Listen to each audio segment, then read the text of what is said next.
现在朝中有不少文臣，还有向来保持中立的翰林学士，都在向我打听您到底是何方神圣。这才哪儿到哪儿啊，离我成为国民偶像还差得远呢，还得再出几首诗。楼主爱赚钱，搞这报纸扬名，怕不只是为了保命吧？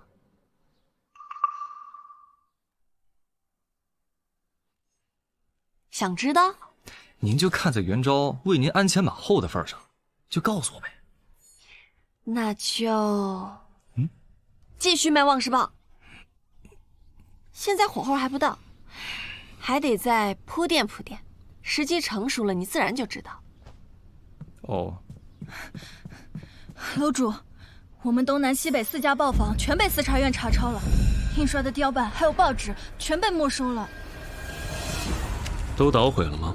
是，属下一到，他们就把这些东西都扔进了火炉，属下抢出了几块。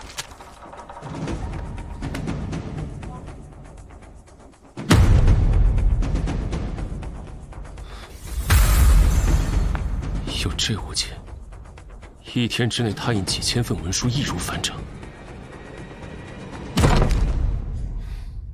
若是推广出去，天下寒门皆可窥见圣贤之道，确实厉害。真正厉害的是这个《旺世报》，若是再扩大，定会左右民心，动摇社稷。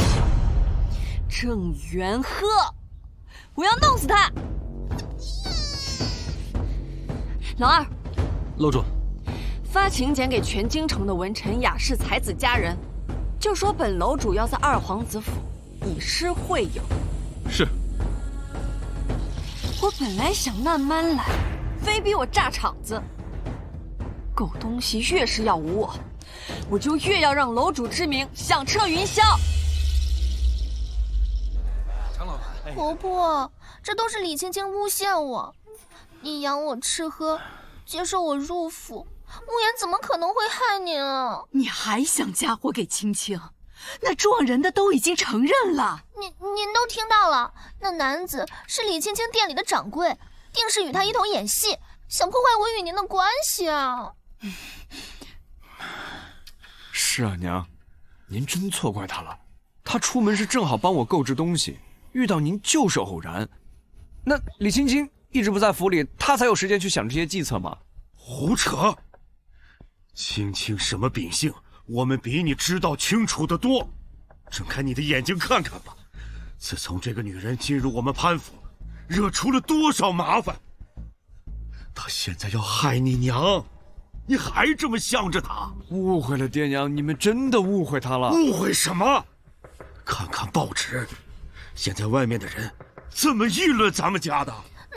那李青青有钱，她出钱让报主诬陷我，才证明那人是她雇的呀。那旺世楼主是什么身份？怎么可能被青青收买，专门登咱们家这点小事儿？你这毒妇，连撒谎都不会。我冤枉啊！爹娘，慕言就是没错。走。哎呦，你就听他的吧，总有一天我们潘家会被这个女人给毁了呀！哎呀，老爷。上次拜读了楼主的《将进酒》，简直是惊为天人呐！正是，我们今日要是能目睹楼主亲自吟诗就好了。没想到我一介白身，还能到二殿下的府邸吟诗喝茶，简直是光宗耀祖了。是啊，想来见见楼主啊！别吵，殿下和楼主来了。好，殿下来了。该见楼主早，名誉全都有。该见楼主早，名誉全都有。楼主，女中榜样，我们小喽啰都是您的拥趸。楼主，女中榜样，我们小喽啰都是您的拥趸。楼主之才是天下读书人之标榜，我等男子也有口号。楼主，才俊济府，文兴耀龙，惠泽九州。虽然有预料，不过这也太夸张了吧。今日诗词会，诸位可自行交流。等楼主得闲，可对诸位之作指点一番。今日没白来呀！太子殿下到。殿下。 。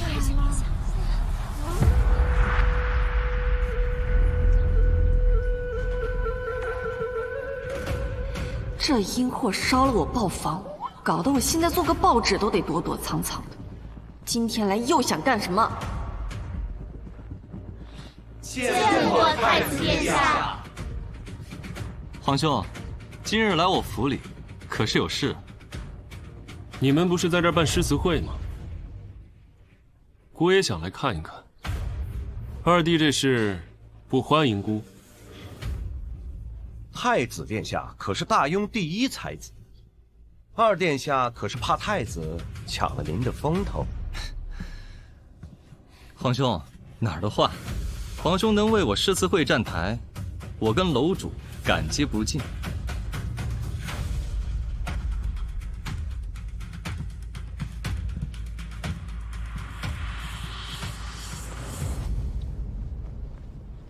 《将进酒》之诗，某与同僚已赏析许久，敢问楼主今日可有兴趣再出新作？作诗必须有意境与心性，怎么随意引作？而且楼主之才天下无双，想得他的诗作怕是难了。我看未必。殿下这是何意啊？楼主自《将进酒》之后，并无任何新作。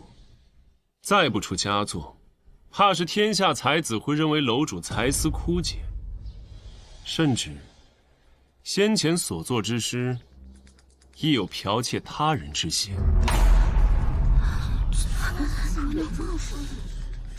果然是来找事儿的。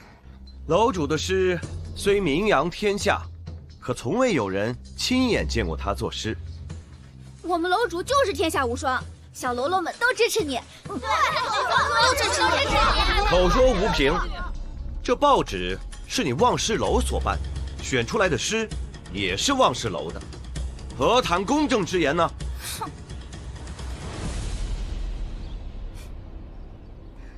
那你想如何？比诗，若你望诗楼能胜过这天下才子，我等自然服气；若是你输了，就说明你望世楼暗箱操作，毁我大雍文脉，当永久封禁，不得刊印。既然太子殿下带人来踢馆，那我自然没有拒绝之理。不如，请太子先赐教。这楼主果然机敏，想把姑拉下水。可惜啊。若是不敢，也可请救兵来啊。太子殿下可是祭酒大人首徒，由殿下亲自出手，大雍才子无一不服。确实啊，殿下1岁识字，3岁诵诗，实乃100年一见之天才。今日殿下和楼主斗诗，简直是太刺激了。2位仙人斗法，我们都太有福了。是，可以大饱眼福了。太好了，这么厉害啊！请。孤见今日之冬景曼妙，便以此为题赋诗一首，还请诸位辅正。我等洗耳恭听，快记下来。殿下，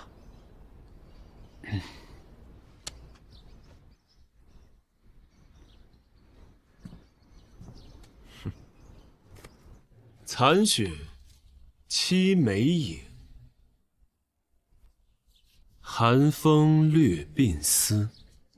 这是凭栏凝远袖，孤月照归期。好诗啊！这首五言绝句以残雪美影、孤月寒夜为景，练字精妙，且情景交融，将怀思之情藏于清寂之景，含蓄又深沉，妙，绝妙啊！那是自然，殿下文采举世无双。太子的五言绝句果然有意境啊！抛砖引玉罢了。楼主，请吧。这辞藻华丽却无神韵，写的却如砖头一般。楼主威武！楼主威武！楼主威武！楼主威武！为以示公平，既然殿下的诗是以观景所得，那想必楼主的诗也应以此角度出发。你的意思是怕我作弊？那行，那我也写一首冬日之景的诗。